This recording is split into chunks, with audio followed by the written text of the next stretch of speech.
प्यारे स्टूडेंट, कैसे हैं आप लोग। उम्मीद करता हूँ सभी प्यारे स्टूडेंट अच्छे होंगे। तो फाइनली स्टूडेंट्स, बात करेंगे अपन इस वीडियो में आपके कक्षा 9वीं वार्षिक परीक्षा 2025 क्लास 9th एनुअल एग्जामिनेशन 2025 का जो आपका क्वेश्चन पेपर है। ठीक है, सब्जेक्ट अपनी विज्ञान, जो साइंस का क्वेश्चन पेपर है, और होने वाला कब है आपका 28 अप्रैल को। ठीक है, 28 अप्रैल 2025 को आपका पेपर है। तो आप लोग जो है एग्जाम से पहले एक बार कंप्लीट वीडियो देख के जाना। हर एक प्रश्न को अच्छे से तैयार करना है, कंप्लीट सॉल्यूशंस अपन यहाँ पे कवर करेंगे। ठीक है, और डेफिनेटली आपको जो है एग्जाम में यहाँ से क्वेश्चंस देखने को मिलने वाले हैं। चैनल पे पहली बार आए तो यार चैनल को जरूर सब्सक्राइब कर लेना। बाकी देखो, क्वेश्चनों की अपन बात कर लेते हैं। पहला प्रश्न जो है, और ये पेपर आपका 100 मार्क्स का होगा। ठीक है, कितने मार्क्स का? 100 मार्क्स का। देखो प्रश्न फर्स्ट है यहाँ पे कि Cl- आयन में संयोजकता इलेक्ट्रॉनों की संख्या है। तो संयोजकता इलेक्ट्रॉनों की संख्या जो स्टूडेंट्स इसमें 8 हो जाएगी, ब वाला ऑप्शन। ठीक है, और नंबर ऑफ वैलेंस इलेक्ट्रॉन, ठीक है, इन Cl-INR, तो यहाँ पे बी वाला ऑप्शन इंग्लिश मीडियम वाले करेंगे। प्रश्न क्रमांक सेकंड, देखो आपका पेपर जो वो हिंदी और इंग्लिश में आएगा, क्योंकि आपको पता ही आपकी स्टेट लेवल एग्जाम हो रही है। प्रश्न क्रमांक सेकंड है कि रासायनिक परिवर्तन का एक उदाहरण है। तो इसमें आप लोग स वाला ऑप्शन कर लेना, लोहे पर जंग लगना। ठीक है, रस्टिंग ऑफ आयरन, यानी सी वाला ऑप्शन, लोहे पर जंग लगना जो है वो एक रासायनिक परिवर्तन है। इस तरीके से करना है। फिर बल का मात्रक, तो बल का मात्रक आप सभी को पता ही है, न्यूटन होता है। ठीक है, और इन प्रश्नों को देखने से पहले पेरेंट्स मैं आपको बता दूं, अगर आपने अभी तक भी अपना ये बैच नहीं लिया है क्लास 9th वाला, तो वेट किसका कर रहे हो, इस बैच को आप लोग जरूर परचेज कर लेना अगर आपको एग्जाम में अच्छा स्कोर करना है। ठीक है, मतलब आपको जो है इसमें देखो, इसमें आपको प्रत्येक सब्जेक्ट के क्वेश्चन आंसर्स मिलेंगे, मतलब गेस पेपर्स मिलेंगे, जिसमें आपको लगभग 80 to 90% पेपर जो है वो आपको इस बैच में मिल जाएगा। ठीक है, अगर आपको बिलीव नहीं, अगर आपने जो स्टूडेंट ले रखे हैं उनको पता है। बाकी जो है मैं यहाँ पे देखो, पिछले वीडियोस में मैंने बताया था कि इंग्लिश का जब पेपर हुआ था आपका, ठीक है, तो इंग्लिश में पैसेज के अलावा जो आपका सेक्शन बी और सी था, जैसे सेक्शन बी था कंप्लीट सेक्शन बी व कंप्लीट सेक्शन सी आया था आपका। ठीक है, मतलब ओवरऑल अगर बात करें तो 100 में से जो है ना आपका 79% का पेपर आया था। ठीक है, इंग्लिश का। तो अगर 100 में से मान लीजिए किसी के 79, मतलब 80, मान लीजिए 80 नंबर भी अगर किसी के आ रहे हैं तो ये बहुत बड़ी बात है। ठीक है, और ओनली फॉर स्टूडेंट्स अपन जो है यहाँ पे आपको जो है यहाँ पे 99 में जो है ये कोर्स परचेज करवा, 199 का है ओनली फॉर, जिसमें आपको एक नहीं बल्कि ऑल सब्जेक्ट इसमें मिल जाएंगे, और डेफिनेटली 100% इसमें क्वेश्चन आंसर्स आपको मिलेंगे। ठीक है, रीज़न यही है कि इन प्रश्नों को तैयार किसने किया है, जो अपने अपनी सब्जेक्ट के एक्सपर्ट है ना, उनके द्वारा हमने ये तैयार करवाए हैं, जिनको काफ़ी सालों का एक्सपीरियंस है। ठीक है, तो इसलिए 100% इसमें से आपको क्वेश्चन जो है वो देखने को मिलने वाले हैं। तो प्ले स्टोर पर जाइएगा, अभी जल्दी से अपना Y2 पॉइंट ऐप डाउनलोड कर लीजिएगा। ठीक है, उसमें आपको ये कोर्स जो है वो मिल जाएगा अपने एप्लीकेशन के ऊपर। प्ले स्टोर पर जाके ये डाउनलोड करना है। और अगर 199 के बारे में ज़्यादा सोचोगे तो सोचते रह जाओगे, एग्जाम ऐसे ही निकल जाएंगे। ठीक है, अगर आपने पूरे साल भी कुछ नहीं पढ़ा और इस बैच के प्रश्नों को भी अगर आप पढ़ लेते हैं तो आप बहुत अच्छा स्कोर करेंगे। ठीक है, तो आप लोग जरूर इसको परचेज करना। बाकी देखो, और इसमें आपके क्लास 10th में जब आपका 9th एग्जाम कंप्लीट हो जाएगा तो क्लास 10th का कोर्स जो है वो इसमें फ्री ऑफ कॉस्ट ऐड कर दिया जाएगा। बाकी देखो, प्रश्न 4 है कि जीवन की मौलिक इकाई है। तो जीवन की मौलिक इकाई जो है स्टूडेंट्स, वो आपको द वाला ऑप्शन कर लेना है, कोशिका। ठीक है, शैल होती है। फिर हमारे शरीर के कौन से ऊतक में वसा संचित होती है, तो इसका आंसर आपको बताना है कमेंट बॉक्स में। गुरुत्वाकर्षण का सार्वत्रिक सूत्र, तो इसमें आप लोग जो है ना यहाँ पे ब वाला ऑप्शन कर लेना। ठीक है, फिर यहाँ पे देखो थैलेफाइटा वर्ग का पौधा कौन सा है वो यहाँ पे बताना है, तो इसमें आप लोग शैवाल कर लेना। फिर कार्य करने की दर क्या होती है, तो कार्य करने की दर को क्या कहते हैं स्टूडेंट्स, तो कार्य करने की दर जो है वो आपकी यहाँ पे क्या हो जाएगी, शक्ति हो जाएगी। ठीक है, एम द्रव्यमान वाली वस्तु जो v वेग से गतिशील है उसका संवेग होगा, तो उसका संवेग जो है वो mv हो जाएगा। ठीक है, द वाला ऑप्शन जो है वो आप लोगों को इसमें राइट कर लेना है। फिर यहाँ पे प्रश्न क्रमांक 8 है कि किसी वस्तु का द्रव्यमान 10 किलोग्राम है तो उस वस्तु का पृथ्वी पर भार कितना होगा, वो आपको यहाँ पे बताना है। 11वें क्वेश्चन की बात कर लेते हैं, जो 2-2 अंक वाले आपके प्रश्न हैं। देखिएगा 11वां प्रश्न, पदार्थ के कणों के कोई 2 अभिलाक्षणिक गुण लिखिए। ठीक है, तो इस प्रश्न का आंसर कैसे करोगे, तो इसमें आप लिख लीजिए, बहुत छोटा आंसर है कि पदार्थ के कण बहुत छोटे होते हैं और पदार्थ के कण लगातार गति करते रहते हैं। ठीक है, और इंग्लिश मीडियम वाले अपना आंसर लिखेंगे। देखो साइंस में जो है ना आपको बढ़ा चढ़ा के मतलब आंसर नहीं लिखने होते, आपको वही आंसर लिखना होता है, सटीक आंसर जो क्वेश्चन में पूछ रहा है। अब इसने पदार्थ के कोई 2 अभिलाक्षणिक गुण पूछे थे, इसलिए अपने 2 गुण लिख दिए, बस सिंपल। इसमें आपको 2 नंबर इजीली मिल जाएंगे। ठीक है, बाकी जो है, और मैं आपको बता दूं, जो वीडियो में अपन क्वेश्चन आंसर्स देख रहे हैं ये वेरी मोस्ट टाइम पे क्वेश्चंस है। बाकी आपको बैच में जो है, अपने इस बैच में आपको 100% क्वेश्चन आंसर्स मिल जाएंगे। ठीक है, और देखो 199 बहुत ज़्यादा नहीं होता। अगर आप लोग सोच रहे हो कि यार बहुत ज़्यादा है, इसमें तो आप वैसे ही फिजूल खर्ची में भी अपन खर्च कर देते हैं। ठीक है, तो आप लोग इसमें ऑल सब्जेक्ट्स के क्वेश्चन आंसर ज़रूर प्रोवाइड करें। आपको जो है 100% उसमें क्वेश्चंस मिलेंगे। बाकी देखो अपन नेक्स्ट क्वेश्चन पे बात कर लेते हैं। देखिएगा नेक्स्ट क्वेश्चन क्या है अपना 12वां प्रश्न, मिश्रण किसे कहते हैं, मिश्रण का कोई एक उदाहरण लिखिए।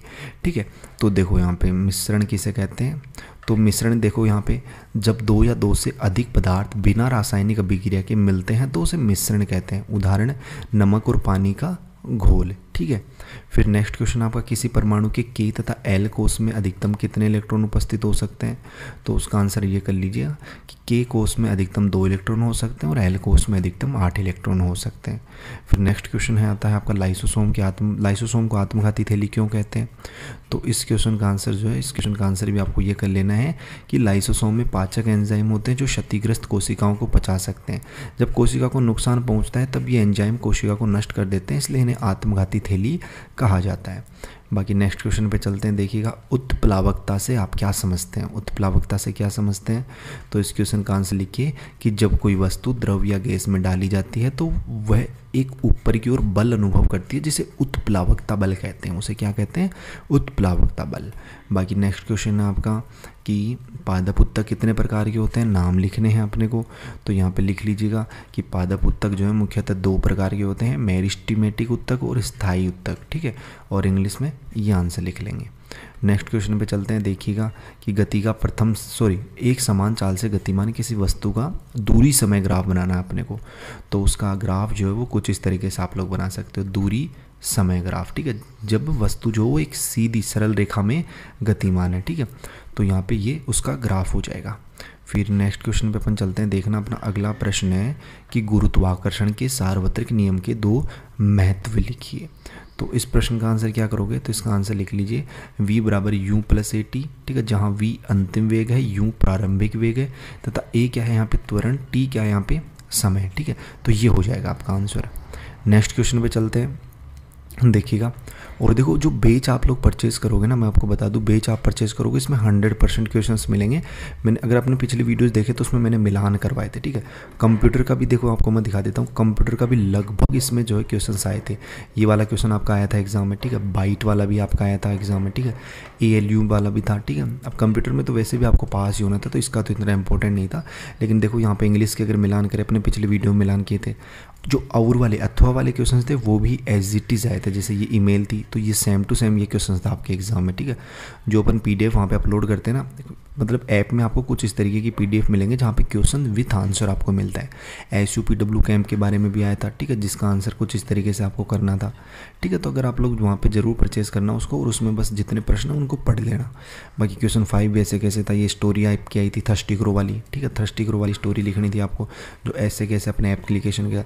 सेक्शन B भी मैं आपको दिखा देता हूँ। देखो सेक्शन C जो ग्रामर वाला पोर्शन था, सेम टू सेम ये क्वेश्चन थे आपके। देखो 6 वाला क्वेश्चन क्रमांक चेंज हो सकते हैं लेकिन क्वेश्चन वही रहेंगे आपके। ठीक है, तो आप लोग यहाँ पे देख सकते हो, तो इसको जरूर आप लोग जो है यहाँ पे परचेस कर लेना।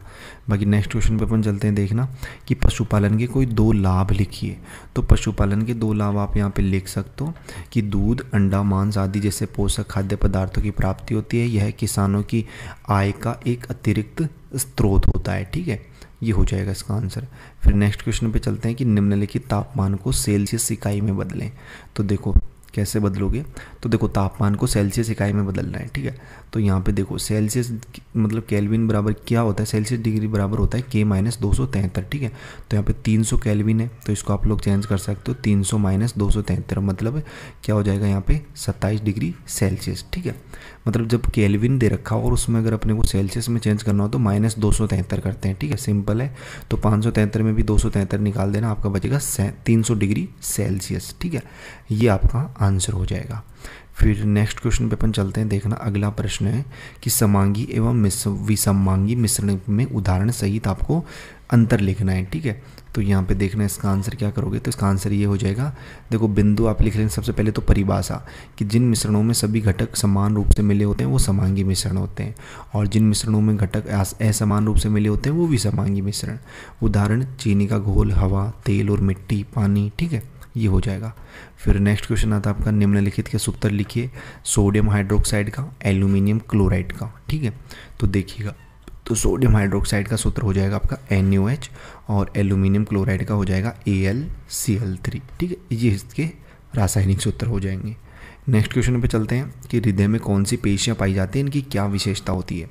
तो इस क्वेश्चन का आंसर जो है वो आप लोग ये करना कि हृदय में हृदय पेशियाँ पाई जाती हैं। विशेषताएं होती हैं कि ये पेशियाँ स्वचालित होती हैं, ठीक है। इनमें एक से अधिक केंद्रक हो सकते हैं। ये बहुत मजबूत और लगातार काम करने वाली होती है। इन पेशियों में शाखाएँ होती हैं। इस तरीके से इसका आंसर होगा। नेक्स्ट क्वेश्चन है चाल और वेग मंत्र बताइए। तो चाल और वेग मंत्र आप लोग लिखना है यहाँ पे। देखो, चाल इधर लिख लेनी है, वेग इधर, ठीक है, मतलब स्पीड और वेलोसिटी में। तो सबसे पहले परिभाषा, मात्रक, फिर प्रकृति, फिर दिशा। इस तरीके से आपको एग्जाम में अंतर लिखने हैं कि परिभाषा लिख देना कि दूरी को समय के अनुपात में मापा जाता है, विस्थापन को समय के अनुपात में मापा जाता है, ठीक है। मात्रक हो जाएगा इसका मीटर प्रति सेकंड, इसका भी मीटर प्रति सेकंड, ठीक है। फिर अदिश राशि होती है, जबकि वेग आपकी सदिश राशि होती है। दिशा, चाल की कोई दिशा नहीं होती, जबकि वेग की निश्चित दिशा होती है, ठीक है। ये आपको आंसर करना है। फिर नेक्स्ट क्वेश्चन पे चलते हैं कि 20 मीटर की ऊंचाई से एक गेंद को गिराया जाता है। यदि उसका वेग 10 मीटर प्रति सेकंड स्क्वायर के एक समान त्वरण की दर से बढ़ता है तो यह किस वेग से धरातल से टकराएगी। तो इस क्वेश्चन का आंसर जो है ना वो आपको यहाँ पे लिख लेना है। सबसे पहले सूत्र लिखना, वी स्क्वायर बराबर क्या होता है, यू स्क्वायर प्लस 2as, जहाँ यू क्या है, यू है आपका प्रारंभिक वेग जो 0 है, ठीक है। ए क्या है यहाँ पे, ए त्वरण है जो 10 मीटर प्रति सेकंड स्क्वायर अपने को एग्जाम उसमें क्वेश्चन में दे रखा है। और एस क्या है यहाँ पे, एस आपकी ऊंचाई हो जाएगी जो 20 मीटर आपको दे रखी है।